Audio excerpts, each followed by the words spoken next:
السلام عليكم ورحمة الله وبركاته. ازيكم عاملين ايه؟ يا رب تكونوا بخير. ان الله وملائكته يصلون على النبي يا ايها الذين امنوا صلوا عليه وسلموا تسليما. اللهم صل وسلم وبارك عليك يا رسول الله. روتين النهارده كله كده تشجيع وحماس. قومي كده بقى تشجعي معايا وروقي شقتك كده ونضفي الدنيا عشان الشقة تفضل نظيفة كده على طول ورايقة، وتفضل الحتة كده متعطرة، لان نظافة شقتك كده ونظافة عفشك وحاجتك بتدل على نظافتك انت شخصيا، انت والبيت اللي انت طالعة منه. يلا كده قبل ما نبتدي الفيديو ما ننساش نصلي على الحبيب المصطفى ونذكر الله، وتشتركي في القناة لو انت مش مشتركة، وتفعلي الجرس عشان يوصلك كل الفيديوهات الجديدة اللي احنا بنعملها. تعملي شير لاصحابك وحبايبك لو الفيديو عجبك. اول حاجة كده بدأنا بغرفة النوم زي ما انتم شايفين. انا طبعا بروق ترويقه كده من على الوش، لان طبعا الدنيا كلها نظيفه. اختي كانت عندي مروقه الشقه كلها بقى ومخرجه السكاكيت بره ومغيرين الملايات وكل حاجه، فزي ما انتم شايفين كده كل حاجه نظيفه. انا بس ايه كنت برتب السرير مكان ما كنا نايمين، لان بصراحه بحب السرير كده مترتب ومتنظم طول النهار، حتى لو مثلا هنرجع ننام عليه تاني بس المهم يفضل مترتب على طول كده. فزي ما انتم شايفين كده رتبته وحطيت بقى البطانية كده زي ما انتم شايفين. طبعا بدأنا بقى نتغطى بالبطاطين. الجو بقى بدأ يبرد بالليل، وطلعنا بقى الهدوم الشتوي كلها. الحمد لله خلصنا بصراحة تطليع الهدوم الشتوي، وان احنا ندخل الهدوم الصيفي ديت معاناة. بنفضل كده بفضل اجيبهم دولاب بدولاب كده، مرة عمر مرة بعمر كده، ومرة انا بطلعهم كده حاجة بحاجة عشان خاطر طبعا ما تعبش مرة واحدة، لان انا برضو لسه ممنوعة من الحركة. بس بقوم كده اتحرك في الشقة على الخفيف. الحمد لله بقيت احسن من الاول شوية. بس ما تنسوش دعائكم الجميل ليا ان ربنا يكمل لي حمل على خير، واولد كده في معادي ويرزقني طفل سليم وعافية اللهم امين. زي ما انتم شايفين كده خلصنا بقى الغرفة كده زي ما انتم شايفين، كانت مش متبهدلة قوي فما اخدناش فيها وقت كتير، نظمنا السرير بس. خرجت كده بقى بره على الصالة. عمر بقى كان مفضيلي اللعب كده على الارض زي ما انتم شايفين، فضلت الم فيها كده. هو الحمد لله يعني ما كانش مفضيهم كلهم، يعني كان مفضي حاجات بسيطة كده. ببقى اقعد اقول له كفاية يا عمر لعبتين تلاتة، فين وفين كده عما برضه يقتنع. ربنا يهديه يا رب. فزي ما انتم شايفين كده لميتهم كلهم. هظبط بقى البياضات بتاعة الانتريه واكنسه وكده، برضو الانتريه هيكون خلص لان ما كانش فيه برضو حاجات كتير. زي ما انا قلت لكم ان انا كنت منضفه الشقه قبلها يوم، كانت اختي جايه منضفاها لي وشايله السجاد ومنضفه الدنيا خالص، فكان ترتيب من على الوش كده بس. نفضت كده الكنب، وهظبط بقى الحتت اللي انا حطاها فوق كده زي ما انتم شايفين. وللاسف هكنسها بالمقشه، انا والله ما بحبش اكنس بالمقشه. الصاله عندي كده ضيقه وبتغلبني بكنس المقشه، بحب اعمل بالمكنسه كده على طول. بس المكنسه عندي بايظه واديتها بقى لبابا يصلحها كده. فان شاء الله هنفضل نكنس بالمقشه كده لحد ما يبقى يصلحها ان شاء الله. طبعا المكنسه دي في الشقه ناعمه، بتشغليها كده على طول وتسحبي كل اللي في الارض، احسن بقى ما تقعدي بالمقشه كده وبالجاروف ودنيا تانية وتشيل السكاكين. يعني بصراحة وكمان بتنضف السجاد ومتخليش فيه وبرة، ولا بتخلي فيه شعر، ولا بتخلي فيه اي حاجة خالص، بتفضل منضفاه كده على طول. فاتنزلنا بقى النهاردة كده وكنسنا بالمقشة كده زي ما انتوا شايفين، لان طبعا برضو الدنيا ما كانتش متبهدلة، وما كانوا حبة عفر كده على الارض حبة صغيرين يعني.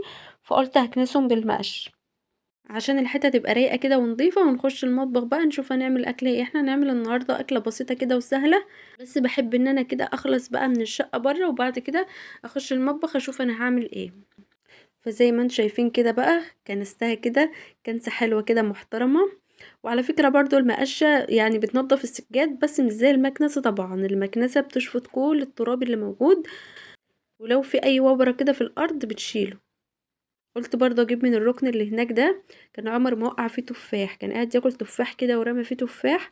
فقلت كده اجيبه بالمقشه، بس طبعا ما جاش بالمقشه، فقعدت كده ووطيته وجبته بايدي.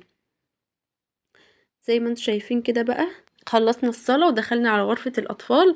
هي غرفة الأطفال ما كانش فيها حاجة، بس اللعب اللي أنا كنت مدخلاه من الصالة حطيتها كده على السرير لحد ما اخش اعبيها في الأقفاص اللي أنا حاطة فيها اللعب دي أقفاص من اللي هي بتاعة الفاكهة، بس أنا لاقيهم شكلهم حلو كده.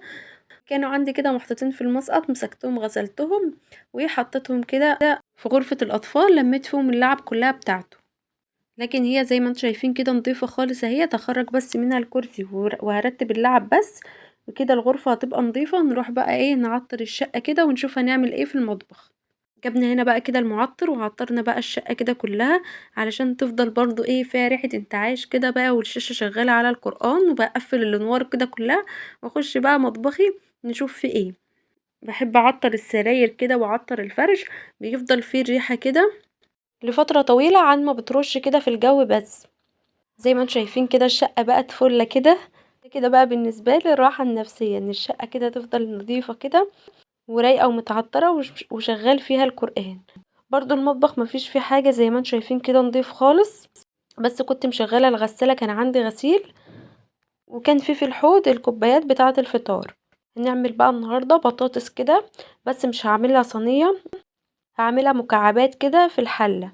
حطيت كده بصل مفروم، بصلاية كبيرة كده مفرومة زي ما انتم شايفين، وحطيت معلقة من الثوم، وهقطع قرن فلفل كده. طبعا الفلفل بيخلي البطاطس طعمها حلو قوي، يديلها كده ريحة وطعم حلو، فبقطعه كده واشوحه مع البصل والثوم بيطلعوا ريحة حلوة قوي. طبعا في الايام اللي احنا فيها ديت ما عادش كل يوم لحمة وفراخ وسمك، لان طبعا الاسعار بتاعه اللحوم والفراخ والحاجات دي كلها عادت غالية قوي دلوقتي. فكل واحد يمشي على قده كده ويحمد ربنا، ونعملها على الاقل لو مرة واحدة في الاسبوع، لان طبعا مش هتلاقي ميزانية ان انت تعملي لحمة بقى، مرة لحمة ومرة فراخ مرة سمك مرة بانيه. الحاجات دي كلها ما عادش ايامها خالص. يعني ايه، مرة أكلة حلوة ومرة أكلة قرديحي كده، بطاطس، نعمل شوية عدس، شوية لوبيا كده، حاجات ايه من اللي هي أسعارها متوسطة. مش هقول لكم طبعا هي أسعارها مش غالية، لأن كيلو البطاطس بس ب12 جنيه. فربنا يرخي قوت المسلمين اللهم أمين، يرزقنا جميعا برزق أطفالنا. شوحنا كده البصل والثوم والفلفل شوية، بعد كده ضفنا عليهم البطاطس، حطيت ملح، حطيت فلفل اسود وكمون وكزبره ناشفه، وقلبتهم كده مع بعض طلعوا ريحه كده حلوه قوي. بعد كده نزلت عليهم بالطماطم المعصوره كده زي ما انتم شايفين، وهغطي عليهم بقى واسيبهم يستووا براحتهم خالص. وهعمل جنبهم شويه رز ابيض وكده حلو قوي. واتغدينا بيهم يومين كمان مش يوم واحد. الحمد لله، ربنا يديمها علينا نعمة بس ويحفظها من الزوال اللهم امين يا رب العالمين. كان عندي برضو كده محشي فلفل وكوسة، سخنتهم كده جنب الاكل، وحطيت بصل اخضر ومخلل، واكلنا وشبعنا الحمد لله. زوجي بقى وهو جاي كده جاب لنا حاجات للتلاجة، فقلت بقى كده ايه فضيها. بس عمر يسكت الا لا، يجيب الكرسي بتاعه ويقف جنبي يقعد يغلف فيا، يفتح في الاطباق ويحط الحاجة على الرخام. جنني بصراحة، ربنا يهديه يا رب. ما بيصدق ان انا اخش المطبخ كده واروح جايب الكرسي وواقف معايا يشوف انا بعمل ايه وعايز يعمل معايا اي حاجة بقى. جاب لنا كده زي ما انتم شايفين حلاوة ولانشون ورومي وجبنة قديمة وبيض وشيبسي بقى، واحنا كان عندنا مربى وجبنة فيتا. حطيت بقى كل ده على الصينية كده وجهزت صينية عشاء محترمة. شايفين اللي بعمله فيا؟ فضالي الجبنة الرومي، رحت اجيب علبة، جيت لقيت مفضيلي الجبنة الرومي على الرخامة. يقول لي هرصصهم انا يا ماما، هرصصهم انا. العلب الشفافة دي حلوة قوي، انا جايباها من عند ماما، بحط فيها كده اللانشون والرومي والحلاوة.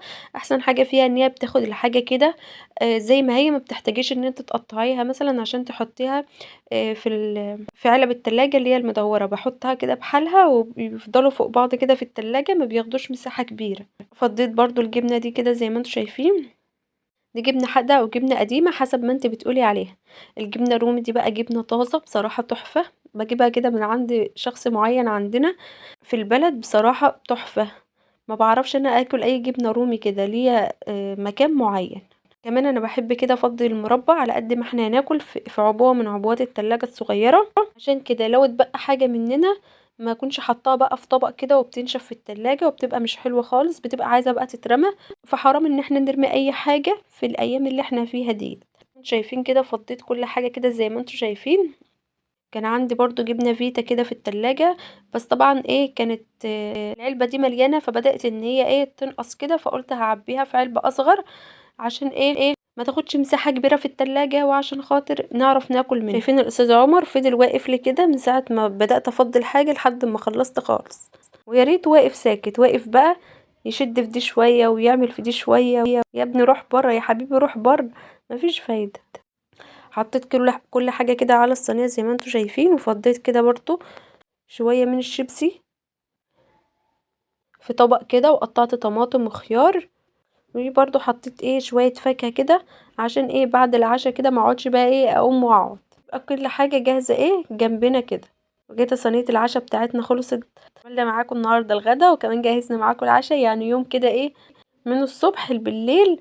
فياريت كده تقدروا تعبي معاكم في التصوير طول النهار، وما تنسيش اللايك الجميل بتاعك، اشتركي في القناة لو انت مش مشتركة. بعد العشاء كده بقى عملت لهم حاجة سخنة، بس ما كانش عندي غير واحد، فقلت كده هنعمل له الرغوة، وبعدين نقسمه كده في الكوبايتين. طبعا بقى احنا كنا بالليل وهننام وكده، وما كناش عايزين نشرب كمية برضو قهوة كبيرة، حاجة كده بس تكون طعمها حلو.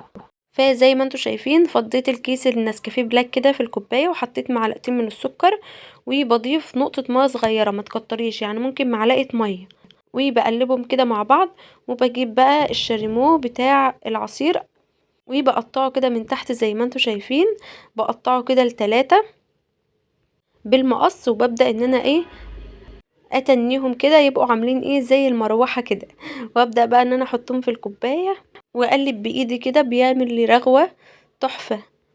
وبيبقى طعم النسكافيه بلاك طعمه حلو قوي. شايفين كل ما بتضربي فيه بيبدأ ان هو يغير لونه، واللون بتاعه يفتح، وبتبدأ الرغوة تكتر. انا بعمله بالطريقة دي على طول، لان لو عملته بالمعلقة بصراحة ما بيطلعش نتيجته حلوة، وبيبقى عايز ضرب فترة طويلة، لكن كده لا، بيبقى عايز فترة صغيرة خالص، وبتلاقيه يبدأ ان هو يعمل رغوة معاكي.